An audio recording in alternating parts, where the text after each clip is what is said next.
किताब 1984 सिख कतलेआम दा सच।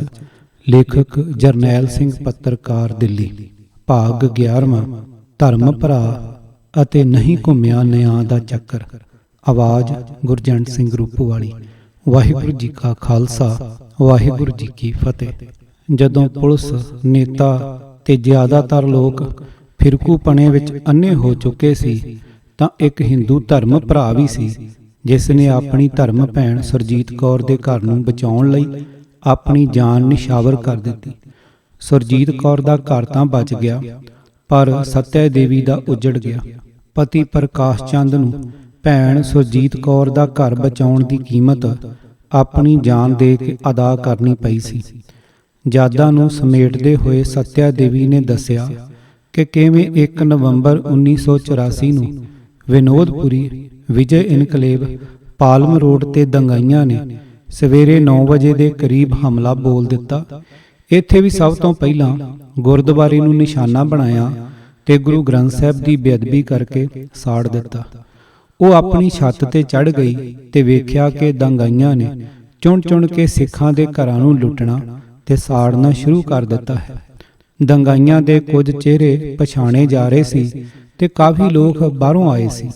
ਲੁੱਟ ਖਸੁੱਟ ਕਰਕੇ ਘਰ ਸਾੜਨ ਤੇ ਸਿੱਖਾਂ ਨੂੰ ਮਾਰਨ ਦਾ ਇਹ ਕ੍ਰਮ ਦੁਪਹਿਰ 12 ਵਜੇ ਤੱਕ ਚੱਲਦਾ ਰਿਹਾ। ਨਾ ਪੁਲਿਸ ਸੀ ਤੇ ਨਾ ਹੀ ਕੋਈ ਉਹਨਾਂ ਨੂੰ ਰੋਕਣ ਵਾਲਾ। ਇਸ ਤੋਂ ਬਾਅਦ ਸ਼ਾਮ 6 ਵਜੇ ਇਹ ਭੀੜ ਫੇਰ ਆ ਗਈ। ਹੁਣ ਇਹ ਉਹਨਾਂ ਘਰਾਂ ਦੀ ਤਲਾਸ਼ੀ ਲੈ ਰਹੀ ਸੀ ਜਿੱਥੇ ਉਹਨਾਂ ਨੂੰ ਸ਼ੱਕ ਸੀ ਕਿ ਸਿੱਖ ਛੁਪੇ ਹੋ ਸਕਦੇ ਨੇ। ਸਤਿਆ ਦੇਵੀ ਦੇ ਘਰ ਆਏ ਤਾਂ ਉਸ ਨੇ ਸਿੱਖਾਂ ਦੇ ਛੁਪੇ ਹੋਣ ਤੋਂ ਇਨਕਾਰ ਕਰ ਦਿੱਤਾ। ਇਸ ਤੇ ਭੀੜ ਉਸ ਨੂੰ ਧੱਕਾ ਦਿੰਦੇ ਹੋਏ ਅੰਦਰ ਆ ਵੜੀ ਤੇ ਘਰ ਦੀ ਪੂਰੀ ਤਲਾਸ਼ੀ ਲੈਣੀ ਸ਼ੁਰੂ ਕਰ ਦਿੱਤੀ। ਕੋਈ ਹੁੰਦਾ ਤਾਂ ਮਿਲਦਾ। ਹੁਣ ਪਤੀ ਪ੍ਰਕਾਸ਼ ਚੰਦ ਨੂੰ ਗਵਾਂਢ ਵਿੱਚ ਰਹਿਣ ਵਾਲੀ ਆਪਣੀ ਧਰਮ ਭੈਣ ਸੁਰਜੀਤ ਕੌਰ ਦੀ ਚਿੰਤਾ ਹੋਣ ਲੱਗੀ। ਬਲਦੇਵ ਸਿੰਘ ਦੀ ਪਤਨੀ ਸੁਰਜੀਤ ਕੌਰ ਨੂੰ ਉਹਨਾਂ ਨੇ ਧਰਮ ਭੈਣ ਬਣਾਇਆ ਹੋਇਆ ਸੀ ਤੇ ਉਹ ਇਹਨਾਂ ਨੂੰ ਰੱਖੜੀ ਬੰਨ੍ਹਦੀ ਸੀ। ਉਹਨਾਂ ਨੂੰ ਕਦੇ ਐਸਾ ਨਹੀਂ ਸੀ ਲੱਗਦਾ ਕਿ ਸੁਰਜੀਤ ਕੌਰ ਉਹਨਾਂ ਦੀ ਸਗੀ ਭੈਣ ਨਹੀਂ ਹੈ। ਦੰਗਾਈਆਂ ਦੇ ਜਾਣ ਤੋਂ ਬਾਅਦ ਪ੍ਰਕਾਸ਼ ਚੰਦ ਬਲਦੇਵ ਸਿੰਘ ਦੇ ਘਰ ਚਲੇ ਗਏ। ਬਲਦੇਵ ਸਿੰਘ ਉੱਥੇ ਨਹੀਂ ਸੀ ਪਰ ਸੁਰਜੀਤ ਕੌਰ ਬਹੁਤ ਘਬਰਾਈ ਹੋਈ ਸੀ। ਉਸ ਨੇ ਮੁਸ਼ਕਲ ਵਿੱਚ ਫਸੀ ਆਪਣੀ ਭੈਣ ਨੂੰ ਹੌਸਲਾ ਦੇਣ ਲਈ ਉੱਥੇ ਹੀ ਰਹਿਣ ਦਾ ਫੈਸਲਾ ਕਰ ਲਿਆ।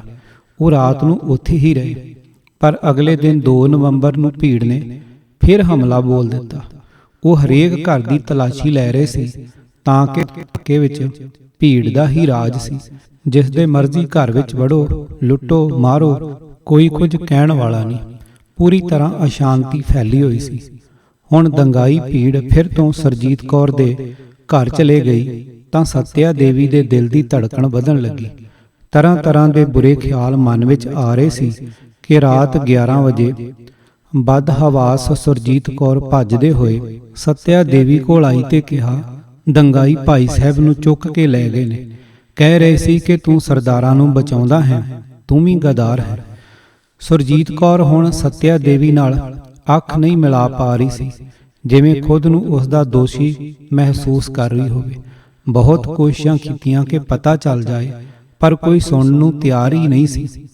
ਫਿਰ ਅਗਲੇ ਦਿਨ 3 ਨਵੰਬਰ ਨੂੰ ਗਵਾਂਢੀਆਂ ਨੇ ਹੀ ਆ ਕੇ ਦੱਸਿਆ ਕਿ ਦੰਗਾਈਆਂ ਨੇ ਰਾਤ ਨੂੰ ਹੀ ਪ੍ਰਕਾਸ਼ ਚੰਦ ਨੂੰ ਅਣਮਨੁੱਖੀ ਤਸ਼ੱਦਦ ਦੇ ਕੇ ਮਾਰ ਸੁੱਟਿਆ ਸੀ। ਇਨਸਾਨੀਅਤ ਕਲਿਆਣਪੁਰੀ ਦੇ ਰਮੇਸ਼ ਕੁਮਾਰ ਵਿੱਚ ਵੀ ਜਿੰਦਾ ਸੀ ਪਰ ਇਸ ਮਨੁੱਖਤਾ ਦੇ ਜਜ਼ਬੇ ਨੇ ਉਸ ਨੂੰ ਜਿਉਂਦਾ ਨਹੀਂ ਰਹਿਣ ਦਿੱਤਾ। ਸ਼ੀਲ ਕੌਰ ਨੂੰ ਯਾਦ ਹੈ ਕਿ 1 ਨਵੰਬਰ ਨੂੰ ਉਸ ਦਾ ਭਤੀਜਾ ਜਲਾਵਰ ਸਿੰਘ ਆਮ ਦਿਨਾਂ ਵਾਂਗ ਕੰਮ ਲਈ 2 ਹੋਰ ਲੋਕਾਂ ਦੇ ਨਾਲ ਨਿਕਲਿਆ ਸੀ ਪਰ ਦੰਗਾਈਆਂ ਨੇ ਉਸ ਨੂੰ ਰਾਹ ਵਿੱਚ ਹੀ ਫੜ ਕੇ ਬੇਰਹਿਮੀ ਨਾਲ ਮਾਰ ਕੇ ਜਮਨਾ ਵਿੱਚ ਸੁੱਟ ਦਿੱਤਾ। ਇਹ ਗੱਲ ਉਸ ਦੇ ਨਾਲ ਕੰਮ ਉੱਤੇ ਗਏ 2 ਹਿੰਦੂ ਦੋਸਤਾਂ ਨੇ ਦੱਸੀ। ਇਹ ਸੁਣਦਿਆਂ ਹੀ ਸ਼ੀਲ ਕੌਰ ਦੇ ਪਤੀ ਸੰਤਾ ਸਿੰਘ ਫੌਰਨ ਜਮਨਾ ਨਦੀ ਵੱਲ ਭੱਜੇ, ਇਸ ਆਸ ਵਿੱਚ ਕਿ ਸ਼ਾਇਦ ਅਜੇ ਵੀ ਜਿੰਦਾ ਹੋਵੇ ਤੇ ਬਚ ਜਾਏ। ਪਰ ਇਹ ਕੀ, ਇੱਥੇ ਤਾਂ ਜਮਨਾ ਵਿੱਚ ਸਿੱਖਾਂ ਦੀਆਂ ਲਾਸ਼ਾਂ ਹੀ ਲਾਸ਼ਾਂ ਨਜ਼ਰ ਆ ਰਹੀਆਂ ਸੀ। ਦੂਰ ਤੋਂ ਦੰਗਾਈ ਭੀੜ ਦੀ ਆਵਾਜ਼ ਵੀ ਸੁਣਾਈ ਦੇਣ ਲੱਗੀ। ਸੰਤਾ ਸਿੰਘ ਜਲਾਵਰ ਸਿੰਘ ਦੀ ਲਾਸ਼ ਨਾ ਪਛਾਣ ਸਕੇ ਤੇ ਡਰਦੇ ਮਾਰੇ ਵਾਪਸ ਘਰ ਆ ਗਏ। ਥੋੜੀ ਹੀ ਦੇਰ ਵਿੱਚ ਦੰਗਾਈਆਂ ਨੇ ਘਰ ਵਿੱਚ ਹਮਲਾ ਕਰ ਦਿੱਤਾ। ਸੰਜੋਗ ਨਾਲ ਘਰ ਵਿੱਚ ਕਿਸੇ ਕੰਮ ਲਈ ਕੁਝ ਇੱਟਾਂ ਆਈਆਂ ਹੋਈਆਂ ਸੀ। ਘਰ ਵਿੱਚ 15 ਲੋਕ ਸੀ, ਸੋ ਮੁਕਾਬਲਾ ਸ਼ੁਰੂ ਹੋ ਗਿਆ। ਸਾਰਾ ਦਿਨ ਮੁਕਾਬਲਾ ਚੱਲਦਾ ਰਿਹਾ ਤੇ ਰਾਤ ਨੂੰ ਮੌਕਾ ਵੇਖ ਕੇ ਘਰ ਦੇ ਆਦਮੀਆਂ ਨੂੰ ਭਜਾ ਦਿੱਤਾ ਗਿਆ। ਸ਼ੀਲ ਕੌਰ ਵੀ ਆਪਣੀ ਧੀ ਦੇ ਨਾਲ ਗੁਆਂਢੀ ਰਮੇਸ਼ ਕੁਮਾਰ ਦੇ ਘਰ ਚਲੇ ਗਏ। 2 ਨਵੰਬਰ ਨੂੰ ਜਦੋਂ ਥੋੜੀ ਸ਼ਾਂਤੀ ਹੋਈ ਤਾਂ ਸ਼ੀਲ ਕੌਰ ਨੇ ਰਮੇਸ਼ ਕੁਮਾਰ ਨੂੰ ਕਿਹਾ, ਭਰਾ ਜੀ, ਕੁਝ ਹੀ ਦਿਨਾਂ ਵਿੱਚ ਧੀ ਦੀ ਸ਼ਾਦੀ ਹੋਣੀ ਹੈ ਤੇ ਉਸ ਦੇ ਲਈ ਮਹਿੰਗੇ ਗਹਿਣੇ ਖਰੀਦੇ ਸੀ। ਫਿਰ ਗਹਿਣਿਆਂ ਦਾ ਡੱਬਾ ਜਿਸ ਕੋਨੇ ਵਿੱਚ ਪਿਆ ਸੀ ਉਹ ਦੱਸ ਕੇ ਇਹ ਬੇਨਤੀ ਕੀਤੀ ਕਿ ਉਹ ਜਾ ਕੇ ਲੈ ਆਵੇ। ਉਹ ਮੰਨ ਗਿਆ ਤੇ ਕਿਹਾ, ਧੀਆਂ ਤਾਂ ਸਭ ਦੀਆਂ ਸਾਂਝੀਆਂ ਹੁੰਦੀਆਂ ਨੇ, ਇਸ ਦੀ ਸ਼ਾਦੀ ਲਈ ਗਹਿਣੇ ਨੇ ਤਾਂ ਲੈ ਆਉਂਦਾ ਹਾਂ। ਉਹ ਗਹਿਣੇ ਲੈਣ ਤਾਂ ਗਏ ਪਰ ਵਾਪਸ ਨਾ ਆ ਸਕੇ। ਭੀੜ ਨੇ ਉਹਨਾਂ ਨੂੰ ਘਰ ਵਿੱਚ ਵੜਦਿਆਂ ਤੇ ਗਹਿਣੇ ਲੈ ਕੇ ਆਉਂਦਿਆਂ ਵੇਖ ਲਿਆ। ਗਹਿਣੇ ਖਿੱਚ ਲਏ ਤੇ ਇੱਕ ਸਿੱਖ ਦੀ ਮਦਦ ਕਰਨ ਦੇ ਜ਼ੁਰਮ ਵਿੱਚ ਕੁੱਟ-ਕੁੱਟ ਕੇ ਮਾਰ ਦਿੱਤਾ। ਜਿਸ ਦੇ ਘਰ ਸ਼ਰਨ ਲਈ ਉਸ ਦਾ ਘਰ ਤਬਾਹ ਹੋ ਗਿਆ ਸੀ। ਸੁਰਜੀਤ ਕੌਰ ਅੱਜ ਤੱਕ ਉਸ ਘੜੀ ਨੂੰ ਕੋਸਦੀ ਹੈ ਜਦ ਉਸਨੇ ਰਮੇਸ਼ ਕੁਮਾਰ ਨੂੰ ਗਹਿਣਿਆਂ ਦਾ ਡੱਬਾ ਲਿਆਉਣ ਲਈ ਕਿਹਾ ਸੀ। ਸ਼ੀਲ ਕੌਰ ਹੁਣ ਕਲਿਆਣਪੁਰੀ ਚਲੇ ਗਏ। ਇੱਥੇ ਕੁਝ ਅਜਿਹੇ ਸਿੱਖ ਪਰਿਵਾਰ ਮਿਲੇ ਜਿਨ੍ਹਾਂ ਕੋਲ ਲਾਇਸੈਂਸੀ ਹਥਿਆਰ ਸਨ। ਇਹਨਾਂ ਨੇ ਆਪਣੇ ਹਥਿਆਰਾਂ ਦੇ ਜ਼ੋਰ ਤੇ ਆਪਣੇ ਆਪ ਨੂੰ ਬਚਾਇਆ ਸੀ। ਪਰ ਇਹ ਕਿ ਪੁਲਿਸ ਨੇ ਇਹਨਾਂ ਤੋਂ ਇਹ ਹਥਿਆਰ ਜ਼ਬਤ ਕਰ ਲਏ ਤੇ ਇਹਨਾਂ ਨੂੰ ਸਲਾਖਾਂ ਦੇ ਪਿੱਛੇ ਸੁੱਟ ਦਿੱਤਾ। ਸ਼ੀਲ ਕੌਰ ਨੂੰ ਆਪਣੀਆਂ ਅੱਖਾਂ ਉੱਤੇ ਵਿਸ਼ਵਾਸ ਹੀ ਨਹੀਂ ਹੋ ਰਿਹਾ ਸੀ, ਪਰ ਹੁਣ ਇਹ ਸਮਝ ਆ ਗਿਆ ਸੀ ਕਿ ਆਖਰ 2 ਦਿਨਾਂ ਤੱਕ ਪੁਲਿਸ ਕਿਸੇ ਨੂੰ ਬਚਾਉਣ ਕਿਉਂ ਨਹੀਂ ਆਈ ਸੀ। ਇਨਸਾਨੀਅਤ ਦੀ ਲਾਜ ਰੱਖਣ ਵਾਲੀਆਂ ਇਹਨਾਂ 2 ਸ਼ਖਸੀਅਤਾਂ ਨਾਲ ਹੀ ਉਸ ਜੁਗਤੀ ਰਾਮ ਦਾ ਜ਼ਿਕਰ ਕਰਨਾ ਵੀ ਜ਼ਰੂਰੀ ਹੈ, ਜਿਸ ਨੇ ਸਿੱਖ ਬੱਚੀਆਂ ਨੂੰ ਬਚਾਉਣ ਦਾ ਅਜਿਹਾ ਕਾਰਜ ਕੀਤਾ ਕਿ ਗੁਰਦੁਆਰਾ ਪ੍ਰਬੰਧਕ ਕਮੇਟੀ ਨੇ ਉਸ ਨੂੰ 1999 ਵਿੱਚ ਸਰੋਪਾ ਦੇ ਕੇ ਸਨਮਾਨਿਤ ਕੀਤਾ। ਜੁਗਤੀ ਰਾਮ ਉਸੇ SHO ਸ਼ੂਰਵੀਰ ਸਿੰਘ ਤਿਆਗੀ ਦੇ ਹੇਠਾਂ ਹੀ ਕੰਮ ਕਰਦਾ ਸੀ, ਜਿਸ ਉੱਤੇ ਇਲਜ਼ਾਮ ਹੈ ਕਿ ਉਸ ਨੇ ਸਿੱਖਾਂ ਦੇ ਕਤਲੇਆਮ ਵਿੱਚ ਅਹਿਮ ਭੂਮਿਕਾ ਨਿਭਾਈ। ਤਿਆਗੀ ਦੇ ਧੋਖੇ ਕਰਕੇ ਜਦੋਂ ਤਰਲੋਕਪੁਰੀ ਦੇ ਬਲਾਕ 32 ਵਿੱਚ 500 ਸਿੱਖਾਂ ਨੂੰ ਮਾਰਿਆ ਜਾ ਚੁੱਕਾ ਸੀ ਤਾਂ ਚਿੱਲਾ ਪਿੰਡ ਵਿੱਚੋਂ ਆਏ ਦੰਗਾਈਆਂ ਨੇ ਔਰਤਾਂ ਨਾਲ ਬਲਾਤਕਾਰ ਤਾਂ ਕੀਤਾ ਹੀ, ਉਹ 30 ਜਵਾਨ ਕੁੜੀਆਂ ਨੂੰ ਵੀ ਚੁੱਕ ਕੇ ਲੈ ਗਏ। ਸ਼ਾਬਾਸ਼ ਹੈ ਉਸ ਮਾਂ ਨੂੰ ਜਿਸ ਨੇ ਜੁਗਤੀ ਰਾਮ ਜਿਹੇ ਦਲੇਰ ਪੁਲਿਸ ਵਾਲੇ ਨੂੰ ਪੈਦਾ ਕੀਤਾ। ਜਦੋਂ ਸਾਰੀ ਪੁਲਿਸ ਸਿੱਖਾਂ ਨੂੰ ਬਚਾਉਣ ਦੀ ਬਜਾਏ ਦੰਗਾਈਆਂ ਦੇ ਨਾਲ ਸੀ ਤਾਂ ਇਸ ਪੁਲਿਸ ਅਧਿਕਾਰੀ ਨੇ ਉਹਨਾਂ ਕੁੜੀਆਂ ਨੂੰ ਬਚਾਉਣ ਦਾ ਫੈਸਲਾ ਕਰ ਲਿਆ। ਉਹ ਖੁਦ ਅਜਿਹੇ ਮਿਸ਼ਨ ਤੇ ਨਹੀਂ ਜਾ ਸਕਦਾ ਸੀ, ਪਰ 2 ਨਵੰਬਰ ਦੀ ਸ਼ਾਮ ਜਦੋਂ DSP ਸੇਵਾ ਦਾਸ ਉਸ ਇਲਾਕੇ ਵਿੱਚ ਆਇਆ ਤਾਂ ਜੁਗਤੀ ਰਾਮ ਨੇ ਬਿਨਾਂ ਦੇਰ ਲਾਏ ਉਹਨਾਂ ਕੁੜੀਆਂ ਦੇ ਫਸੇ ਹੋਣ ਤੇ ਉਹਨਾਂ ਨੂੰ ਦੰਗਾਈਆਂ ਦੇ ਕਬਜ਼ੇ ਤੋਂ ਛਡਾਉਣ ਦੀ ਜ਼ਰੂਰਤ ਦੱਸ ਦਿੱਤੀ। ਸਿੱਖ ਪੁਲਿਸ ਅਫਸਰਾਂ ਨੂੰ ਦੰਗਿਆਂ ਦੇ ਵਕਤ ਥਾਣਿਆਂ ਤੋਂ ਹਟਾਉਣ ਦਾ ਹੁਕਮ ਦੇਣ ਵਾਲੇ ਸੇਵਾ ਦਾਸ ਨੇ ਇਹ ਕਹਿੰਦਿਆਂ ਮਨਾ ਕਰ ਦਿੱਤਾ ਕਿ ਉਸ ਕੋਲ ਇਸ ਆਪਰੇਸ਼ਨ ਲਈ ਗੱਡੀ ਨਹੀਂ ਹੈ। ਜੇਕਰ ਬਚਾਉਣ ਗਏ ਤਾਂ ਪੁਲਿਸ ਦੀਆਂ ਗੱਡੀਆਂ ਸਾੜ ਦਿੱਤੀਆਂ ਜਾ ਸਕਦੀਆਂ ਹਨ। DCP ਸੇਵਾ ਦਾਸ ਨੂੰ ਉਹਨਾਂ 30 ਕੁੜੀਆਂ ਦੀ ਇੱਜ਼ਤ ਤੇ ਜਾਨ ਤੋਂ ਵੱਧ ਪੁਲਿਸ ਦੀਆਂ ਗੱਡੀਆਂ ਦੀ ਚਿੰਤਾ ਸੀ। ਪਰ ਜਦੋਂ ਜੁਗਤੀ ਰਾਮ ਨੇ ਫਿਰ ਤੋਂ ਮੰਗ ਦੁਹਰਾਈ ਤਾਂ ਇਸ ਸ਼ਰਤ ਦੇ ਨਾਲ ਇਜਾਜ਼ਤ ਦੇ ਦਿੱਤੀ ਕਿ ਜੇ ਗੱਡੀਆਂ ਦਾ ਨੁਕਸਾਨ ਹੋਇਆ ਤਾਂ ਉਹ ਨਿੱਜੀ ਤੌਰ ਤੇ ਜ਼ਿੰਮੇਵਾਰ ਹੋਵੇਗਾ। ਜੁਗਤੀ ਰਾਮ ਨੇ ਚੁਣੌਤੀ ਸਵੀਕਾਰ ਕਰ ਲਈ ਤੇ ਤਰਲੋਕਪੁਰੀ ਤੋਂ 2 ਮਹਿਲਾ ਪੁਲਿਸ ਨੂੰ ਨਾਲ ਲੈ ਕੇ ਕੁੜੀਆਂ ਨੂੰ ਲੱਭਣ ਲਈ ਨਿਕਲ ਪਿਆ। ਇਸ ਪੁਲਿਸ ਅਫਸਰ ਨੇ ਆਪਣੇ ਨਾਮ ਦੀ ਲਾਜ ਰੱਖੀ ਤੇ ਉਹਨਾਂ ਸਾਰੀਆਂ 30 ਕੁੜੀਆਂ ਨੂੰ ਉੱਥੋਂ ਕੱਢ ਕੇ ਰਾਹਤ ਕੈਂਪ ਤੱਕ ਪਹੁੰਚਾਇਆ। ਇਸ ਵਿੱਚ ਕੋਈ ਸ਼ੱਕ ਨਹੀਂ ਕਿ ਇਹਨਾਂ ਕੁੜੀਆਂ ਦੀ ਇੱਜ਼ਤ ਲੁੱਟੀ ਗਈ ਹੋਵੇਗੀ, ਪਰ ਜੁਗਤੀ ਰਾਮ ਨੇ ਉਹਨਾਂ ਮਾਸੂਮਾਂ ਦੀ ਜਾਨ ਬਚਾ ਲਈ। ਜਦੋਂ ਸਰਕਾਰ ਤੇ ਪੁਲਿਸ ਖੁਦ ਦੰਗਾਈਆਂ ਦੇ ਨਾਲ ਸੀ ਤਾਂ ਉਸ ਵੇਲੇ ਸਿੱਖਾਂ ਨੂੰ ਬਚਾਉਣ ਦੀ ਆਪਣੀ ਜ਼ਿੰਮੇਵਾਰੀ ਨਿਭਾਉਣ ਵਾਲੇ ਜੁਗਤੀ ਰਾਮ ਨੂੰ ਦੰਡ ਦੇਣਾ ਸ਼ਾਇਦ ਉਹਨਾਂ ਲਈ ਜ਼ਰੂਰੀ ਸੀ। ਇਸ ਬਹਾਦਰੀ ਦੇ ਕਾਰਜ ਦੇ ਜਵਾਬ ਵਿੱਚ ਅਗਲੇ ਹੀ ਦਿਨ ਜੁਗਤੀ ਰਾਮ ਨੂੰ ਆਪਣੀ ਡਿਊਟੀ ਠੀਕ ਤੋਂ ਨਾ ਨਿਭਾਉਣ ਦੇ ਲਈ ਸਸਪੈਂਡ ਕਰ ਦਿੱਤਾ ਗਿਆ। ਪਰ ਜਿਨ੍ਹਾਂ ਨੇ 500 ਸਿੱਖਾਂ ਨੂੰ ਮਰਵਾਉਣ ਵਿੱਚ ਅਹਿਮ ਭੂਮਿਕਾ ਨਿਭਾਈ ਸੀ, ਉਹਨਾਂ ਪੁਲਿਸ ਅਫਸਰਾਂ ਨੂੰ ਤਰੱਕੀਆਂ ਦੇ ਦਿੱਤੀਆਂ ਗਈਆਂ। ਕੀ ਇਹ ਸਭ ਕੁਝ ਉਸ ਵੇਲੇ ਦੀ ਸਰਕਾਰ, ਪ੍ਰਸ਼ਾਸਨ ਤੇ ਪੁਲਿਸ ਦੀ ਮਨੋਦਸ਼ਾ ਦੱਸਣ ਲਈ ਬਹੁਤ ਨਹੀਂ ਹੈ? ਨਹੀਂ ਘੁੰਮਿਆ ਨਿਆਂ ਦਾ ਚੱਕਰ। ਜਦੋਂ 1999 ਵਿੱਚ ਅਟਲ ਬਿਹਾਰੀ ਵਾਜਪਾਈ ਦੀ ਕੇਂਦਰ ਵਿੱਚ ਸਰਕਾਰ ਪੂਰੇ ਦਮਖਮ ਨਾਲ ਬਣੀ ਸੀ ਤਾਂ ਭਾਜਪਾ ਨੇ 1984 ਦੇ ਦੰਗਿਆਂ ਨੂੰ ਲੈ ਕੇ ਕਾਂਗਰਸ ਨੂੰ ਕਟਹਿਰੇ ਵਿੱਚ ਖੜਾ ਕਰਨ ਦਾ ਮਨ ਬਣਾ ਲਿਆ ਸੀ। ਮੈਨੂੰ ਚੰਗੀ ਤਰ੍ਹਾਂ ਯਾਦ ਹੈ ਕਿ ਕਿਸ ਤਰ੍ਹਾਂ ਇਸ ਮਾਮਲੇ ਨੂੰ ਭਾਜਪਾ ਦੇ ਰਾਜ ਸਭਾ ਮੈਂਬਰ KR ਮਲਕਾਨੀ ਜ਼ੋਰਦਾਰ ਤਰੀਕੇ ਨਾਲ ਚੁੱਕ ਰਹੇ ਸੀ। ਮੈਂ ਉੱਥੇ ਰਾਜ ਸਭਾ ਦੀ ਪ੍ਰੈਸ ਗੈਲਰੀ ਵਿੱਚ ਹੀ ਬੈਠਾ ਸੀ। ਇਹ ਉਹੀ ਮਲਕਾਨੀ ਸੀ ਜਿਨ੍ਹਾਂ ਨੇ ਨਾਨਾਵਟੀ ਕਮਿਸ਼ਨ ਵਿੱਚ ਸੌਂਪੇ ਹਲਫਨਾਮੇ ਵਿੱਚ ਕਿਹਾ ਸੀ ਕਿ ਉਹਨਾਂ ਨੂੰ ਸਾਬਕਾ ਪ੍ਰਧਾਨ ਮੰਤਰੀ ਰਾਜੀਵ ਗਾਂਧੀ ਦੇ ਇੱਕ ਨੇੜਲੇ ਅਧਿਕਾਰੀ ਨੇ ਦੱਸਿਆ ਸੀ ਕਿ ਰਾਜੀਵ ਗਾਂਧੀ ਨੇ ਕਤਲੇਆਮ ਵੇਲੇ ਉਹਨਾਂ ਦੇ ਕੰਨ ਵਿੱਚ ਫੁਸਫੁਸਾਇਆ ਸੀ, ਹਾਂ ਸਾਨੂੰ ਉਹਨਾਂ ਨੂੰ ਸਬਕ ਸਿਖਾਉਣਾ ਚਾਹੀਦਾ ਹੈ। ਇਹੀ ਮਲਕਾਨੀ ਰਾਜ ਸਭਾ ਵਿੱਚ ਪੂਰੇ ਜ਼ੋਰਦਾਰ ਤਰੀਕੇ ਨਾਲ ਆਪਣੀ ਗੱਲ ਰੱਖਦਿਆਂ ਕਤਲੇਆਮ ਦੀ ਫਿਰ ਤੋਂ ਜਾਂਚ ਕਰਾਉਣ ਦੀ ਮੰਗ ਕਰ ਰਹੇ ਸੀ, ਪਰ ਗ੍ਰਹਿ ਮੰਤਰੀ ਲਾਲ ਕ੍ਰਿਸ਼ਨ ਅਡਵਾਨੀ ਇਸ ਤਰ੍ਹਾਂ ਜਤਾ ਰਹੇ ਸੀ ਜਿਵੇਂ ਉਹ ਇਸ ਦੇ ਲਈ ਰਾਜ਼ੀ ਨਹੀਂ ਹਨ। ਅਡਵਾਨੀ ਨੇ 2-3 ਵਾਰ ਇਸ ਮੰਗ ਨੂੰ ਇਹ ਕਹਿ ਕੇ ਠੁਕਰਾਉਣ ਦੀ ਕੋਸ਼ਿਸ਼ ਕੀਤੀ ਕਿ ਇੰਨੇ ਸਾਲਾਂ ਬਾਅਦ ਜਾਂਚ ਕਰਾਉਣ ਦੇ ਬਾਅਦ ਭਲਾ ਕੀ ਨਿਕਲੇਗਾ, 15-16 ਸਾਲਾਂ ਬਾਅਦ ਭਲਾ ਕੌਣ ਗਵਾਹੀ ਦੇ ਲਈ ਆਵੇਗਾ ਤੇ ਕਿੱਥੇ ਮਾਮਲਾ ਸਾਬਤ ਹੋਏਗਾ। ਕਾਂਗਰਸ ਇਸ ਮਸਲੇ ਤੇ ਬਿਲਕੁਲ ਚੁੱਪ ਬੈਠੀ ਸੀ, ਪਰ ਹੋਰਨਾਂ ਵਿਰੋਧੀ ਪਾਰਟੀਆਂ ਨੇ ਹਮਲਾ ਬੋਲ ਦਿੱਤਾ। ਉਹਨਾਂ ਨੂੰ ਲੱਗਾ ਕਿ ਅਡਵਾਨੀ ਜੇਕਰ ਜਾਂਚ ਕਮਿਸ਼ਨ ਨਹੀਂ ਬਣਾਉਣਾ ਚਾਹੁੰਦੇ ਕਿਉਂ ਨਾ ਭਾਜਪਾ ਨੂੰ ਇਸ ਮਾਮਲੇ ਵਿੱਚ ਘੇਰਿਆ ਜਾਏ। ਉਹ ਭਾਜਪਾ ਤੇ ਕਾਂਗਰਸ ਦੋਵਾਂ ਨੂੰ ਇੱਕੋ ਜਿਹਾ ਸਾਬਤ ਕਰਨ ਦੀ ਕੋਸ਼ਿਸ਼ ਕਰਨ ਲੱਗੇ। ਹੁਣ ਅਡਵਾਨੀ ਨੇ ਕਿਹਾ ਉਹਨਾਂ ਨੂੰ ਨਹੀਂ ਲੱਗਦਾ ਕਿ ਇੰਨਾ ਵਕਤ ਬੀਤ ਜਾਣ ਬਾਅਦ ਜਾਂਚ ਕਮਿਸ਼ਨ ਬਣਾਉਣ ਨਾਲ ਕੁਝ ਹੋਵੇਗਾ, ਪਰ ਸਦਨ ਦੀ ਰਾਏ ਹੈ ਤਾਂ ਉਹ ਜਾਂਚ ਕਮਿਸ਼ਨ ਦੇ ਗਠਨ ਦੀ ਮੰਗ ਨੂੰ ਮੰਨ ਲੈਂਦੇ ਹਨ। ਬਾਅਦ ਵਿੱਚ ਪਤਾ ਲੱਗਾ ਕਿ ਇਹ ਭਾਜਪਾ ਦੀ ਸਦਨ ਦੇ ਹਿਸਾਬ ਨਾਲ ਸੋਚੀ ਸਮਝੀ ਰਣਨੀਤੀ ਦੇ ਤਹਿਤ ਹੀ ਕੀਤਾ ਗਿਆ ਸੀ। ਐਲਾਨ ਦੇ ਬਾਅਦ ਕੰਮ ਜਸਟਿਸ ਨਾਨਾਵਟੀ ਨੂੰ ਸੌਂਪਿਆ ਗਿਆ ਤੇ ਉਸ ਨੇ ਕੰਮ ਕਰਨਾ ਸ਼ੁਰੂ ਕਰ ਦਿੱਤਾ।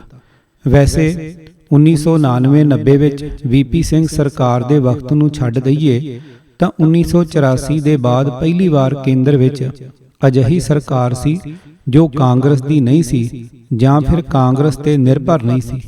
ਨਿਆਂ ਦੀ ਆਸ ਨਾਲ ਦਿੱਲੀ ਸਿੱਖ ਗੁਰਦੁਆਰਾ ਪ੍ਰਬੰਧਕ ਕਮੇਟੀ ਨੇ ਸਿੱਖ ਵਿਰੋਧੀ ਦੰਗਾ ਪੀੜਤਾਂ ਦੇ ਲਈ ਇੱਕ ਕਮੇਟੀ ਬਣਾ ਦਿੱਤੀ, ਜਿਸ ਨੇ ਪੀੜਤਾਂ ਦੇ ਹਜ਼ਾਰਾਂ ਹਲਫਨਾਮੇ ਇਕੱਠਿਆਂ ਕਰਨ ਦਾ ਕੰਮ ਸ਼ੁਰੂ ਕਰ ਦਿੱਤਾ। ਨਾਨਾਵਟੀ ਕਮਿਸ਼ਨ ਨੂੰ ਕੰਮ ਕਰਦਿਆਂ ਤਕਰੀਬਨ 1.5 ਸਾਲ ਬੀਤ ਚੁੱਕੇ ਸੀ ਕਿ ਗੁਜਰਾਤ ਵਿੱਚ ਗੋਧਰਾ ਕਾਂਡ ਦੇ ਬਾਅਦ ਦੰਗੇ ਸ਼ੁਰੂ ਹੋ ਗਏ। ਹੁਣ ਕਾਂਗਰਸ ਦੇ ਹੱਥ ਵਿੱਚ ਵੀ ਭਾਜਪਾ ਨੂੰ ਫਿਰਕੂ ਦੱਸਣ ਤੇ 1984 ਦੇ ਦੰਗਿਆਂ ਦੀ ਯਾਦ ਦਿਵਾਉਣ ਤੇ ਪਲਟਵਾਰ ਕਰਨ ਦਾ ਹਥਿਆਰ ਮਿਲ ਗਿਆ ਸੀ। ਹੁਣ ਕਾਂਗਰਸ ਨੇ ਸਦਨ ਵਿੱਚ ਇਹਨਾਂ ਦੰਗਿਆਂ ਦੀ ਜਾਂਚ ਦੀ ਮੰਗ ਚੁੱਕਣੀ ਸ਼ੁਰੂ ਕਰ ਦਿੱਤੀ। ਕੇਂਦਰ ਸਰਕਾਰ ਨੇ ਇਹਨਾਂ ਦੰਗਿਆਂ ਦੀ ਜਾਂਚ ਦਾ ਕੰਮ ਵੀ ਜਸਟਿਸ ਨਾਨਾਵਟੀ ਨੂੰ ਸੌਂਪ ਦਿੱਤਾ ਤਾਂ ਮੇਰੇ ਮਨ ਵਿੱਚ ਉਸੇ ਵਕਤ ਸ਼ੰਕਾ ਉੱਠੀ ਕਿ ਕਿਧਰੇ ਹਿਸਾਬ ਕਿਤਾਬ ਬਰਾਬਰ ਕਰਨ ਦੀ ਚਾਲ ਤਾਂ ਨਹੀਂ ਹੈ। ਇੰਨਾ ਜ਼ਰੂਰ ਹੈ ਕਿ ਨਾਨਾਵਟੀ ਕਮਿਸ਼ਨ ਦੇ ਤੌਰ ਤੇ ਪਹਿਲੀ ਵਾਰ ਕਿਸੇ ਕਮਿਸ਼ਨ ਨੇ ਸਿੱਧੇ ਤੌਰ ਤੇ ਮੰਨਿਆ ਕਿ ਇਹ ਇੰਦਰਾ ਗਾਂਧੀ ਦੀ ਹੱਤਿਆ ਦੇ ਬਾਅਦ ਕੋਈ ਉੱਭਰਿਆ ਪ੍ਰਤੀਕਰਮ ਨਹੀਂ ਸੀ, ਬਲਕਿ ਸੰਗਠਿਤ ਤਰੀਕੇ ਨਾਲ ਯੋਜਨਾ ਬਣਾ ਕੇ ਦੰਗੇ ਹੋਏ ਸਨ। ਕਮਿਸ਼ਨ ਨੇ ਕਿਹਾ ਕਿ 31 ਅਕਤੂਬਰ ਦੀ ਰਾਤ ਦੰਗਿਆਂ ਲਈ ਬੈਠਕਾਂ ਕੀਤੀਆਂ ਗਈਆਂ। ਉਹਨਾਂ ਲੋਕਾਂ ਨਾਲ ਸੰਪਰਕ ਕੀਤਾ ਗਿਆ ਜੋ ਕਿ ਸੰਗਠਿਤ ਹਮਲੇ ਕਰ ਸਕਦੇ ਸੀ ਤੇ ਉਹਨਾਂ ਨੇ ਹੀ ਸਿੱਖਾਂ ਨੂੰ ਮਾਰ ਸੁੱਟਣ, ਘਰਾਂ ਤੇ ਦੁਕਾਨਾਂ ਨੂੰ ਸਾੜਨ ਤੇ ਲੁੱਟਣ ਦੇ ਨਿਰਦੇਸ਼ ਦਿੱਤੇ। ਇਹ ਹਮਲੇ ਬਿਨਾਂ ਪੁਲਿਸ ਤੋਂ ਡਰੇ ਕੀਤੇ ਗਏ। 31 ਅਕਤੂਬਰ 1984 ਨੂੰ ਤਾਂ ਛੁੱਟ-ਪੁੱਟ ਘਟਨਾਵਾਂ ਪ੍ਰਤੀਕਿਰਿਆ ਵਜੋਂ ਹੋਈਆਂ, ਪਰ 1 ਨਵੰਬਰ ਨੂੰ ਹਮਲਿਆਂ ਦਾ ਕਾਰਨ ਇਹ ਨਹੀਂ ਰਿਹਾ। ਜਨਤਾ ਦੇ ਗੁੱਸੇ ਦਾ ਫਾਇਦਾ ਚੁੱਕ ਕੇ ਹੋਰ ਤਾਕਤਾਂ ਸਥਿਤੀ ਦੀ ਦੁਰਵਰਤੋਂ ਕਰਨ ਲਈ ਆ ਗਈਆਂ ਸਨ। ਕਮਿਸ਼ਨ ਇਹਨਾਂ ਹੋਰਨਾਂ ਤਾਕਤਾਂ ਦਾ ਖੁਲਾਸਾ ਨਹੀਂ ਕਰਦਾ। ਇਹ ਗੱਲ ਤਾਂ ਕਹੀ ਗਈ ਹੈ ਕਿ ਜਿੱਥੇ ਸਿੱਖਾਂ ਨੇ ਮੁਕਾਬਲੇ ਦੀ ਕੋਸ਼ਿਸ਼ ਕੀਤੀ, ਉੱਥੇ ਪੁਲਿਸ ਨੇ ਉਹਨਾਂ ਨੂੰ ਵੱਖ-ਵੱਖ ਕਰ ਦਿੱਤਾ ਜਾਂ ਹਥਿਆਰ ਲੈ ਲਏ ਤੇ ਫਿਰ ਭੀੜ ਨੇ ਹਮਲਾ ਕਰ ਦਿੱਤਾ। ਕਾਂਗਰਸ ਦੇ ਸੱਜਣ ਕੁਮਾਰ, ਟਾਈਟਲਰ, ਭਗਤ ਵਰਗੇ ਆਗੂਆਂ ਨੂੰ ਤਾਂ ਘੇਰੇ ਵਿੱਚ ਲਿਆ, ਪਰ ਟਾਪ ਲੈਵਲ ਉੱਤੇ ਜ਼ਿੰਮੇਵਾਰੀ ਨਹੀਂ ਪਾਈ। ਹੁਣ ਜਰਾ 1984 ਦੇ ਦੰਗਿਆਂ ਦੇ ਬਾਅਦ ਨਿਆਂ ਦੇ ਚੱਕਰ ਉੱਤੇ ਝਾਤ ਮਾਰੀਏ ਤਾਂ ਲੱਗਦਾ ਹੈ ਕਿ ਜਿਵੇਂ ਨਿਆਂ ਦੇ ਨਾਮ ਉੱਤੇ ਮਜ਼ਾਕ ਕੀਤਾ ਗਿਆ ਹੈ। ਕਤਲੇਆਮ ਦੇ ਬਾਅਦ ਸਭ ਤੋਂ ਪਹਿਲਾਂ ਸੀਨੀਅਰ ਪੁਲਿਸ ਅਧਿਕਾਰੀ ਵੇਦ ਮਾਰਵਾ ਨੂੰ 1984 ਵਿੱਚ ਹੀ ਪੁਲਿਸ ਦੀ ਭੂਮਿਕਾ ਦੀ ਜਾਂਚ ਸੌਂਪੀ ਗਈ। ਵੇਦ ਮਾਰਵਾ ਨੂੰ ਸਿਰਫ ਪੁਲਿਸ ਦੀ ਭੂਮਿਕਾ ਦੀ ਜਾਂਚ ਕਰਨੀ ਸੀ, ਨਾ ਕਿ ਇਹ ਵੇਖਣਾ ਸੀ ਕਿ ਦੰਗਿਆਂ ਦੇ ਦੋਸ਼ੀ ਕੌਣ ਹਨ। ਫਿਰ ਵੀ ਵੇਦ ਮਾਰਵਾ ਨੇ ਇਮਾਨਦਾਰੀ ਨਾਲ ਆਪਣੀ ਭੂਮਿਕਾ ਨੂੰ ਲੈਣ ਦੀ ਗਲਤੀ ਕਰ ਦਿੱਤੀ ਤੇ ਦਿੱਲੀ ਦੇ ਸਾਰੇ ਪੁਲਿਸ ਥਾਣਿਆਂ ਦੇ ਰਿਕਾਰਡ ਜ਼ਬਤ ਕਰਨੇ ਸ਼ੁਰੂ ਕਰ ਦਿੱਤੇ। ਜਿਨ੍ਹਾਂ ਪੁਲਿਸ ਅਧਿਕਾਰੀਆਂ ਦੇ ਇਸ਼ਾਰੇ ਤੇ ਜ਼ਿਆਦਾ ਸਿੱਖ ਮਾਰੇ ਗਏ ਸੀ ਅਤੇ ਜਿਨ੍ਹਾਂ ਤੇ ਉਂਗਲ ਉੱਠਣੀ ਸ਼ੁਰੂ ਹੋ ਗਈ, ਉਹ ਪਰੇਸ਼ਾਨ ਹੋ ਗਏ, ਤਾਰਾਂ ਖੜਕਣ ਲੱਗੀਆਂ। ਵੇਦ ਮਾਰਵਾ ਆਪਣੀ ਰਿਪੋਰਟ ਪੂਰੀ ਕਰਨ ਦੇ ਨੇੜੇ ਪੁੱਜ ਚੁੱਕੇ ਸੀ। ਸ਼ੰਕਤ ਪੁਲਿਸ ਅਫਸਰਾਂ ਦੇ ਦਿਲਾਂ ਦੀਆਂ ਧੜਕਣਾਂ ਵਧਣੀਆਂ ਸ਼ੁਰੂ ਹੋ ਗਈਆਂ। ਵੇਦ ਮਾਰਵਾ ਕਿਸੇ ਦੇ ਦਬਾਅ ਹੇਠ ਆਉਂਦੇ ਨਜ਼ਰੀ ਨਹੀਂ ਆ ਰਹੇ ਸੀ। ਹੁਣ ਪੁਲਿਸ ਦੀ ਭੂਮਿਕਾ ਤੇ ਜਾਂਚ ਕਰ ਰਹੇ ਸਰਕਾਰੀ ਕਮਿਸ਼ਨ ਦੀ ਪੜਤਾਲ ਬੰਦ ਕਰਾਉਣ ਲਈ ਇਹਨਾਂ ਪੁਲਿਸ ਅਫਸਰਾਂ ਨੇ ਹਾਈ ਕੋਰਟ ਦਾ ਦਰਵਾਜ਼ਾ ਖੜਕਾਇਆ। ਹਾਈ ਕੋਰਟ ਨੇ ਜਾਂਚ ਰੋਕਣ ਤੋਂ ਮਨਾ ਕਰ ਦਿੱਤਾ ਤਾਂ ਫਿਰ ਇਹਨਾਂ ਪੁਲਿਸ ਅਫਸਰਾਂ ਨੇ ਸ਼ਾਇਦ ਬਾਕੀ ਬਚੇ ਆਗੂਆਂ ਨੂੰ ਧਮਕਾਉਣਾ ਸ਼ੁਰੂ ਕਰ ਦਿੱਤਾ ਕਿ ਜੇਕਰ ਉਹ ਫਸੇ ਤਾਂ ਉਹਨਾਂ ਨੂੰ ਸੱਚ ਉਗਲਣਾ ਪਵੇਗਾ ਕਿ ਇਹ ਕਤਲੇਆਮ ਕਿਹੜੇ ਇਸ਼ਾਰਿਆਂ ਤੇ ਹੋਇਆ ਸੀ। ਜੇਕਰ ਇਹ ਖਦਸ਼ਾ ਠੀਕ ਨਹੀਂ ਹੈ ਤਾਂ ਫਿਰ ਵੇਦ ਮਾਰਵਾ ਨੂੰ ਜਾਂਚ ਦਾ ਕੰਮ ਬੰਦ ਕਰਨ ਲਈ ਕਿਉਂ ਕਿਹਾ ਗਿਆ? ਉਹ ਜਾਂਚ ਪੂਰੀ ਕਰ ਚੁੱਕੇ ਸੀ ਤੇ ਸਿਰਫ ਰਿਪੋਰਟ ਲਿਖਣਾ ਹੀ ਬਾਕੀ ਸੀ। ਜਾਂਚ ਬੰਦ ਕਰਨ ਦਾ ਹੁਕਮ ਗ੍ਰਹਿ ਮੰਤਰਾਲੇ ਤੋਂ ਹੀ ਆਇਆ ਸੀ, ਜਿਸ ਨੂੰ ਨਾਨਾਵਟੀ ਕਮਿਸ਼ਨ ਨੇ ਬਰੀ ਕਰ ਦਿੱਤਾ ਸੀ। ਆਖਰ ਕਿਉਂ ਮਾਰਵਾ ਨੇ ਜਾਂਚ ਬੰਦ ਕਰ ਦਿੱਤੀ ਤੇ ਉਹਨਾਂ ਕੋਲ ਜੁਟਾਏ ਗਏ ਸਾਰੇ ਸਬੂਤ ਅਤੇ ਰਿਕਾਰਡ ਜ਼ਬਤ ਕਰ ਲਏ ਗਏ। ਇਸ ਦੇ ਬਾਅਦ ਸਾਬਕਾ ਚੀਫ ਜਸਟਿਸ ਰੰਗਨਾਥ ਮਿਸ਼ਰਾ ਨੂੰ ਦੰਗਿਆਂ ਦੇ ਬਾਰੇ ਜਾਂਚ ਕਰਨ ਲਈ ਕਿਹਾ ਗਿਆ। ਵੇਦ ਮਾਰਵਾ ਨੇ ਜੋ ਰਿਕਾਰਡ ਇਕੱਠੇ ਕੀਤੇ ਸੀ ਉਹ ਅੱਗੇ ਵਾਲੇ ਜਾਂਚ ਕਮਿਸ਼ਨ ਨੂੰ ਨਹੀਂ ਸੌਂਪੇ ਗਏ। ਪੁਲਿਸ ਉਸ ਵਕਤ ਕੀ ਕਰ ਰਹੀ ਸੀ, ਇਸ ਦਾ ਪੁਲੰਦਾ ਸਾਹਮਣੇ ਨਹੀਂ ਆਉਣ ਦਿੱਤਾ ਗਿਆ। ਇਹ ਕਪਟ ਭਰਪੂਰ ਕਾਰਵਾਈ ਸੀ। ਮਈ 1985 ਵਿੱਚ ਮਿਸ਼ਰਾ ਕਮਿਸ਼ਨ ਦਾ ਗਠਨ ਹੋਇਆ ਤੇ ਉਹਨਾਂ ਨੇ ਇਸ ਗੱਲ ਦੀ ਪੜਤਾਲ ਸ਼ੁਰੂ ਕਰ ਦਿੱਤੀ ਕਿ ਦੰਗੇ ਸੰਗਠਿਤ ਸਨ ਜਾਂ ਨਹੀਂ। ਅਗਸਤ 1986 ਵਿੱਚ ਉਹਨਾਂ ਨੇ ਰਿਪੋਰਟ ਵੀ ਦੇ ਦਿੱਤੀ ਅਤੇ ਕਿਹਾ ਕਿ ਦੰਗੇ ਸੰਗਠਿਤ ਨਹੀਂ ਸਨ। ਹਾਲਾਂਕਿ ਹਜ਼ਾਰਾਂ ਹਲਫਨਾਮੇ ਉਹਨਾਂ ਦੇ ਇਸ ਨਤੀਜੇ ਨੂੰ ਮੂੰਹ ਚੜਾ ਰਹੇ ਸਨ। ਇਲਜ਼ਾਮ ਹੈ ਕਿ ਜਾਣ ਬੁੱਝ ਕੇ ਪੁਲਿਸ ਤੋਂ ਫਰਜ਼ੀ ਹਲਫਨਾਮੇ ਦਾਖਲ ਕਰਵਾਏ ਗਏ ਤਾਂ ਕਿ ਸਿੱਟਾ ਕੱਢਦੇ ਵਕਤ ਉਹਨਾਂ ਦਾ ਸਹਾਰਾ ਲਿਆ ਜਾ ਸਕੇ। ਬਸੰਤ ਸਿੰਘ ਸਮੇਤ ਐਸੇ ਕਈ ਹਲਫਨਾਮਿਆਂ ਨੇ ਜਾਂਚ ਨੂੰ ਗੁੰਮਰਾਹ ਕਰਨ ਦੀਆਂ ਸਾਜ਼ਿਸ਼ਾਂ ਦਾ ਪਰਦਾਫਾਸ਼ ਕਰ ਦਿੱਤਾ। ਬਸੰਤ ਸਿੰਘ ਤੋਂ ਸਿਰਫ ਮੁਆਵਜ਼ੇ ਦੇ ਫੇਰ ਵਿੱਚ ਪੁਲਿਸ ਨੇ ਅਜਿਹੇ ਹਲਫਨਾਮੇ ਦੇ ਦਸਤਖਤ ਕਰਵਾ ਲਏ ਸੀ ਜਿਸ ਵਿੱਚ ਉਸਨੇ ਮੰਨ ਲਿਆ ਸੀ ਕਿ ਦੰਗੇ ਸੰਗਠਿਤ ਨਹੀਂ ਸਨ ਤੇ ਕੋਈ ਕਾਂਗਰਸੀ ਨੇਤਾ ਦੋਸ਼ੀ ਨਹੀਂ ਹੈ। ਬਾਅਦ ਵਿੱਚ ਜੱਜ ਦੇ ਸਾਹਮਣੇ ਉਸਨੇ ਸੱਚ ਉਗਲਿਆ ਤੇ ਸਾਜ਼ਿਸ਼ ਬੇਪਰਦਾ ਹੋ ਗਈ। 1984 ਦੇ ਪੀੜਤਾਂ ਲਈ ਲੰਮੇ ਸਮੇਂ ਤੋਂ ਅਦਾਲਤੀ ਲੜਾਈ ਲੜਨ ਵਾਲੇ ਐਡਵੋਕੇਟ HS ਫੂਲਕਾ ਕਹਿੰਦੇ ਹਨ ਕਿ ਕਈ ਦੋਖੀ ਅਧਿਕਾਰੀਆਂ ਦੇ ਨਾਲ ਪੀੜਤ ਪੱਖ ਦੇ ਵਕੀਲਾਂ ਨੂੰ ਬਹਿਸ ਕਰਨ ਤੱਕ ਦੀ ਇਜਾਜ਼ਤ ਨਹੀਂ ਮਿਲੀ। ਰਿਪੋਰਟ ਆਉਣ ਦੇ ਬਾਅਦ ਜਦੋਂ ਜਸਟਿਸ ਰੰਗਨਾਥ ਮਿਸ਼ਰਾ ਤੋਂ ਪੁੱਛਿਆ ਗਿਆ ਕਿ ਉਹਨਾਂ ਨੇ ਦੋਸ਼ੀਆਂ ਦੇ ਖਿਲਾਫ ਕਾਰਵਾਈ ਦੀ ਸਿਫਾਰਿਸ਼ ਕਿਉਂ ਨਹੀਂ ਕੀਤੀ ਜਿਨ੍ਹਾਂ ਤੇ ਦੰਗੇ ਕਰਾਉਣ ਦੇ ਦੋਸ਼ ਲੱਗੇ ਸਨ, ਤਾਂ ਉਹਨਾਂ ਦਾ ਜਵਾਬ ਆਇਆ ਕਿ ਕਮਿਸ਼ਨ ਦੀ ਜਾਂਚ ਦਾ ਵਿਸ਼ਾ ਇਹ ਨਹੀਂ ਸੀ ਕਿ ਉਹ ਕਿਸੇ ਦੇ ਖਿਲਾਫ ਕਾਰਵਾਈ ਦੀ ਸਿਫਾਰਿਸ਼ ਕਰਨ। ਰਿਪੋਰਟ ਦੇਣ ਦੇ ਬਾਅਦ ਰੰਗਨਾਥ ਮਿਸ਼ਰਾ ਨੂੰ ਕੌਮੀ ਮਾਨਵ ਅਧਿਕਾਰ ਕਮਿਸ਼ਨ ਦਾ ਮੁਖੀ ਬਣਾਇਆ ਗਿਆ। ਬਾਅਦ ਵਿੱਚ ਇਹੀ ਰੰਗਨਾਥ ਮਿਸ਼ਰਾ ਕਾਂਗਰਸ ਦੇ ਵੱਲੋਂ ਰਾਜ ਸਭਾ ਵਿੱਚ 6 ਸਾਲ ਬੈਠੇ ਰਹੇ। ਮੈਂ ਇਹਨਾਂ ਨੂੰ ਰਾਜ ਸਭਾ ਵਿੱਚ ਬੈਠਿਆਂ ਵੇਖਦਾ ਤਾਂ ਚੰਗਾ ਨਹੀਂ ਲੱਗਦਾ ਸੀ, ਖਾਸ ਕਰ ਇਹ ਵੇਖ ਕੇ ਕਿ ਉਹ ਪੂਰੇ ਕਾਰਜਕਾਲ ਵਿੱਚ ਸ਼ਾਇਦ ਇੱਕ ਅੱਧ ਵਾਰ ਹੀ ਬੋਲਣ ਲਈ ਉੱਠੇ। ਰੰਗਨਾਥ ਮਿਸ਼ਰਾ ਕਮਿਸ਼ਨ ਨੇ ਨੁਕਸਾਨ ਦੇ ਮੁਆਵਜ਼ੇ, ਮਰਨ ਵਾਲਿਆਂ ਦੀ ਗਿਣਤੀ ਤੇ ਪੁਲਿਸ ਦੀ ਭੂਮਿਕਾ ਦੀ ਜਾਂਚ ਨੂੰ ਲੈ ਕੇ 3 ਕਮੇਟੀਆਂ ਬਣਾਉਣ ਦੀ ਸਿਫਾਰਿਸ਼ ਜ਼ਰੂਰ ਕੀਤੀ ਸੀ। ਇਸ ਦੇ ਆਧਾਰ ਤੇ ਹੀ ਸਭ ਤੋਂ ਪਹਿਲਾਂ 1985 ਵਿੱਚ ਬਣੀ ਗੁਰਸ਼ਰਨ ਸਿੰਘ ਢਿੱਲੋਂ ਕਮੇਟੀ ਨੇ ਆਪਣੀਆਂ ਸਿਫਾਰਿਸ਼ਾਂ ਵਿੱਚ ਦੰਗਾ ਪੀੜਤਾਂ ਦੇ ਵਸੇਬੇ ਤੇ ਹੋਏ ਨੁਕਸਾਨ ਦੀ ਭਰਪਾਈ ਲਈ ਕਿਹਾ। ਢਿੱਲੋਂ ਕਮੇਟੀ ਦਾ ਕਹਿਣਾ ਸੀ ਕਿ ਸਾਰੀਆਂ ਬੀਮਾ ਕੰਪਨੀਆਂ ਸਰਕਾਰੀ ਹਨ, ਇਸ ਲਈ ਜੇਕਰ ਸਿੱਖਾਂ ਦੇ ਜਾਨ ਮਾਲ ਦੇ ਨੁਕਸਾਨ ਦਾ ਮੁਆਵਜ਼ਾ ਬੀਮਾ ਕੰਪਨੀਆਂ ਤੋਂ ਹੋ ਜਾਏ ਤਾਂ ਚੰਗਾ ਰਹੇਗਾ। ਸੰਵੇਦਨਹੀਣ ਹੋ ਚੁੱਕੀ ਸਰਕਾਰ ਨੇ ਇਸ ਸਿਫਾਰਿਸ਼ ਨੂੰ ਕੂੜੇ ਦੇ ਡੱਬੇ ਵਿੱਚ ਸੁੱਟਦਿਆਂ ਹੋਇਆਂ ਕਿਹਾ ਕਿ ਇਸ ਨੂੰ ਮਨਜ਼ੂਰ ਨਹੀਂ ਕੀਤਾ ਜਾ ਸਕਦਾ। ਇਹ ਉਹੀ ਸਰਕਾਰ ਸੀ ਜਿਸ ਨੇ ਸਿੱਖਾਂ ਦੇ ਟੀਵੀ ਫਰਿੱਜ ਲੁੱਟਣ ਦੇ ਬਾਅਦ ਇਹ ਫੈਸਲਾ ਜ਼ਰੂਰ ਕਰ ਲਿਆ ਸੀ ਕਿ ਟੀਵੀ ਤੇ ਫਰਿੱਜ ਦੇ ਲਈ ਲਾਇਸੈਂਸ ਹੋਣਾ ਜ਼ਰੂਰੀ ਨਹੀਂ ਹੈ। ਫਰਵਰੀ 1987 ਵਿੱਚ ਰਿਟਾਇਰਡ ਜੱਜ ਦਲੀਪ ਕੁਮਾਰ ਤੇ ਰਿਟਾਇਰਡ ਸਕੱਤਰ ਕੁਸਮ ਲੱਤਾ ਮਿੱਤਲ ਨੂੰ ਪੁਲਿਸ ਦੀ ਭੂਮਿਕਾ ਦੀ ਜਾਂਚ ਸੌਂਪੀ ਗਈ। ਹੈਰਾਨੀ ਦੀ ਗੱਲ ਹੈ ਕਿ ਦਲੀਪ ਕੁਮਾਰ ਉਪਲਬਧ ਰਿਕਾਰਡਾਂ ਦੀ ਜਾਂਚ ਹੀ ਨਹੀਂ ਕਰਨਾ ਚਾਹੁੰਦੇ ਸੀ। ਮਤਭੇਦ ਸ਼ੁਰੂ ਹੋ ਗਏ ਤੇ ਦੋਵਾਂ ਨੇ ਆਪਣੀ ਵੱਖ-ਵੱਖ ਰਿਪੋਰਟ ਸੌਂਪੀ।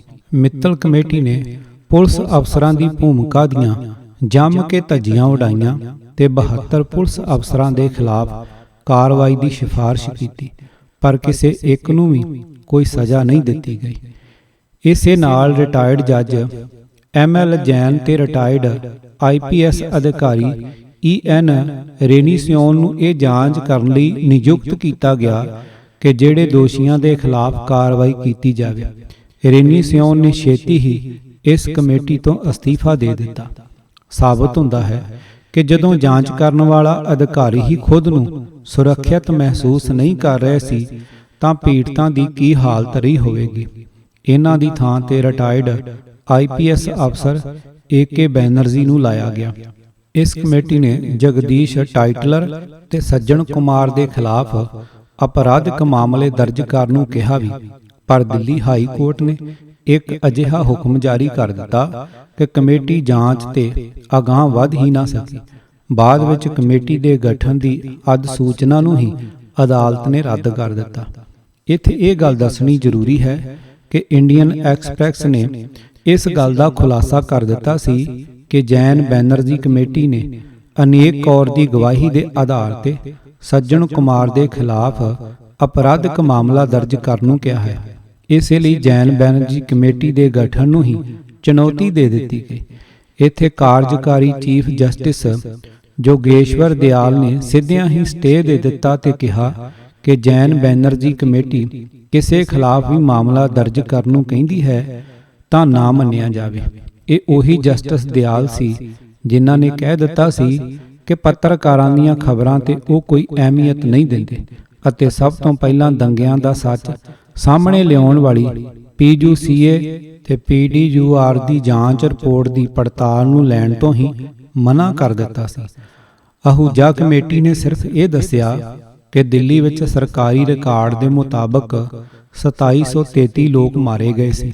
ਕਤਲੇਆਮ ਤੇ ਉਸ ਤੋਂ ਬਾਅਦ ਇਸ ਤਰ੍ਹਾਂ ਦੇ ਕਮਿਸ਼ਨਾਂ ਤੇ ਕਮੇਟੀਆਂ ਦੇ ਨਾਮ ਉੱਤੇ ਧੋਖਾ ਚੱਲ ਹੀ ਰਿਹਾ ਸੀ ਕਿ 1999 ਵਿੱਚ VP ਸਿੰਘ ਬਫੋਰਸ ਤੋਪ ਕਾਂਡ ਦੇ ਦਮ ਤੇ ਸੱਤਾ ਵਿੱਚ ਪਹੁੰਚ ਗਏ।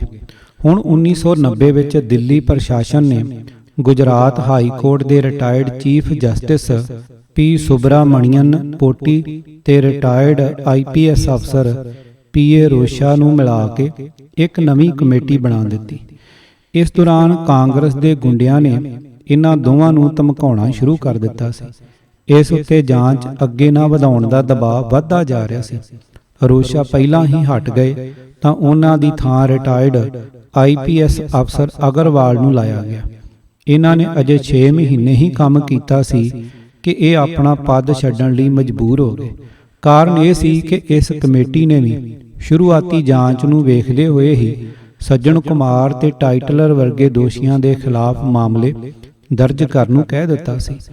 ਇਹਨਾਂ ਦੇ ਹਟਣ ਤੇ ਜੈਨ ਅਗਰਵਾਲ ਕਮੇਟੀ ਬਣਾਈ ਗਈ, ਜਿਸ ਨੇ 669 ਹਲਫਨਾਮਿਆਂ ਤੇ ਦਰਜ ਹੋਈ FIR ਦੀ ਜਾਂਚ ਤੇ ਵੇਖਿਆ ਕਿ FIR ਇਸ ਤਰ੍ਹਾਂ ਤਿਆਰ ਕੀਤੀਆਂ ਗਈਆਂ ਹਨ ਕਿ ਕਿਸੇ ਦੋਸ਼ੀ ਨੂੰ ਸਜ਼ਾ ਹੀ ਨਹੀਂ ਦਿੱਤੀ ਜਾ ਸਕਦੀ। ਇਹ FIR ਆਮ, ਅਸਪਸ਼ਟ ਤੇ ਬਹੁ ਪ੍ਰਯੋਜਨਿਕ ਸਨ। ਪੁਲਿਸ ਨੇ ਇਹਨਾਂ FIR ਨੂੰ ਦਰਜ ਕਰਕੇ ਕੋਈ ਜਾਂਚ ਕਰਕੇ ਦੋਸ਼ੀਆਂ ਦਾ ਪਤਾ ਲਾਉਣ ਦੀ ਕੋਈ ਕਾਰਵਾਈ ਨਹੀਂ ਕੀਤੀ ਸੀ। ਇਹੀ ਕਾਰਨ ਸੀ ਕਿ ਅਦਾਲਤਾਂ ਵਿੱਚ ਮਾਮਲੇ ਠਹਿਰ ਹੀ ਨਹੀਂ ਸਕੇ। ਜਾਣ ਬੁੱਝ ਕੇ ਕੁਝ ਰਿਪੋਰਟ ਲਿਖਾਉਣ ਵਾਲਿਆਂ ਦੇ ਨਾਵਾਂ ਵਿੱਚ ਸਪੈਲਿੰਗ ਅੱਖਰਾਂ ਦੀਆਂ ਗੜਬੜਾਂ ਕਰ ਦਿੱਤੀਆਂ ਗਈਆਂ ਸੀ। ਜਦੋਂ ਇਹ ਖੇਡ ਚੱਲ ਹੀ ਰਹੀ ਸੀ ਕਿ ਦਿੱਲੀ ਵਿੱਚ ਭਾਜਪਾ ਦੀ ਸਰਕਾਰ ਬਣ ਗਈ। ਮਦਨ ਲਾਲ ਖੁਰਾਣਾ 1984 ਦੇ ਦੋਸ਼ੀਆਂ ਨੂੰ ਸਜ਼ਾ ਦਿਵਾਉਣ ਦਾ ਵਾਅਦਾ ਕਰਕੇ ਆਏ ਸੀ ਤੇ ਸਿੱਖਾਂ ਨੇ ਉਹਨਾਂ ਦਾ ਸਾਥ ਵੀ ਦਿੱਤਾ ਸੀ। ਹੁਣ ਉਹਨਾਂ ਨੂੰ ਸਲਾਹ ਦਿੱਤੀ ਗਈ ਕਿ ਉਹ ਦਿੱਲੀ ਦੇ ਮੁੱਖ ਮੰਤਰੀ ਹਨ, ਤਾਂ ਕਿਉਂ ਨਹੀਂ ਦਿੱਲੀ ਸਰਕਾਰ ਦੇ ਵੱਲੋਂ ਹੀ ਜਾਂਚ ਬਿਠਾ ਦੇਣ।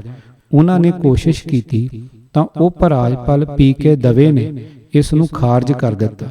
ਹੁਣ ਦਿੱਲੀ ਸਰਕਾਰ ਜਾਂਚ ਕਮਿਸ਼ਨ ਲਈ ਕੋਈ ਸਰਕਾਰੀ ਮਦਦ ਨਹੀਂ ਕਰ ਸਕਦੀ ਸੀ। ਇਸ ਤੇ ਹਰਿਆਣਾ ਤੇ ਪੰਜਾਬ ਹਾਈ ਕੋਰਟ ਦੇ ਸਾਬਕਾ ਚੀਫ ਜਸਟਿਸ ਆਰ.ਐਸ. ਨਰੂਲਾ ਦੀ ਪ੍ਰਧਾਨਗੀ ਵਿੱਚ ਕਮੇਟੀ ਬਣਾਈ ਤਾਂ ਗਈ, ਪਰ ਦਿੱਲੀ ਸਰਕਾਰ ਦੇ ਖਜ਼ਾਨੇ ਵਿੱਚੋਂ ਇੱਕ ਪੈਸਾ ਨਾ ਦਿੱਤਾ ਗਿਆ।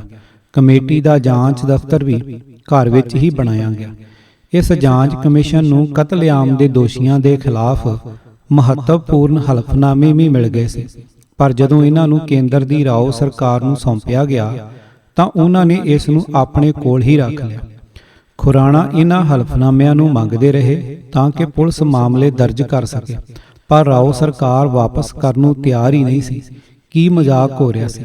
ਪਹਿਲਾਂ ਜਾਂਚ ਕਰਨ ਦਾ ਅਧਿਕਾਰ ਹੀ ਨਹੀਂ ਦਿੱਤਾ ਤੇ ਜੇਕਰ ਜਾਂਚ ਕਰਕੇ ਸਬੂਤ ਹਾਸਲ ਕੀਤੇ ਤਾਂ ਉਹਨਾਂ ਨੂੰ ਜ਼ਬਤ ਕਰ ਲਿਆ।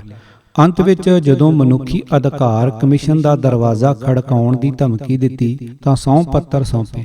ਇਸ ਕਮੇਟੀ ਨੇ ਵੀ ਭਗਤ, ਟਾਈਟਲਰ ਤੇ ਸੱਜਣ ਕੁਮਾਰ ਦੇ ਖਿਲਾਫ ਮਾਮਲੇ ਦਰਜ ਕਰਨ ਨੂੰ ਕਿਹਾ ਸੀ। ਜਾਂਚ ਕਮੇਟੀਆਂ ਦੇ ਇਹਨਾਂ ਦੋਸ਼ੀਆਂ ਦੇ ਖਿਲਾਫ ਮਾਮਲੇ ਦਰਜ ਕਰਨ ਦੀਆਂ ਸਿਫਾਰਸ਼ਾਂ ਕਰਦੇ ਕਰਦੇ ਕਈ ਸਾਲ ਹੋ ਚੁੱਕੇ ਸੀ, ਪਰ ਐਫ.ਆਈ.ਆਰ. ਤੱਕ ਦਰਜ ਨਹੀਂ ਕੀਤੀ ਜਾ ਰਹੀ ਸੀ। ਐਸੇ ਹਾਲਤਾਂ ਵਿੱਚ ਗਵਾਹਾਂ ਦੀ ਸਥਿਤੀ ਸਮਝੀ ਜਾ ਸਕਦੀ ਹੈ। ਜਦ ਸਮੇਂ ਦੀਆਂ ਸਰਕਾਰਾਂ ਦੋਸ਼ੀਆਂ ਦੇ ਨਾਲ ਹੋਣ ਤੇ ਪੁਲਿਸ ਦੀ ਭੂਮਿਕਾ ਅਪਰਾਧਿਕ ਹੋਵੇ ਤਾਂ ਫਿਰ ਗਵਾਹਾਂ ਤੇ ਮਾਮਲਿਆਂ ਦਾ ਉਹੀ ਹੋਣਾ ਸੀ ਜੋ ਅੱਜ ਹੋ ਰਿਹਾ ਹੈ। ਇਸ ਦੇ ਬਾਅਦ ਹੀ ਮਈ 2000 ਵਿੱਚ ਨਾਨਾਵਟੀ ਕਮਿਸ਼ਨ ਬਣਿਆ, ਜਿਸ ਨੇ 2005 ਵਿੱਚ ਆਪਣੀ ਰਿਪੋਰਟ ਪੇਸ਼ ਕੀਤੀ।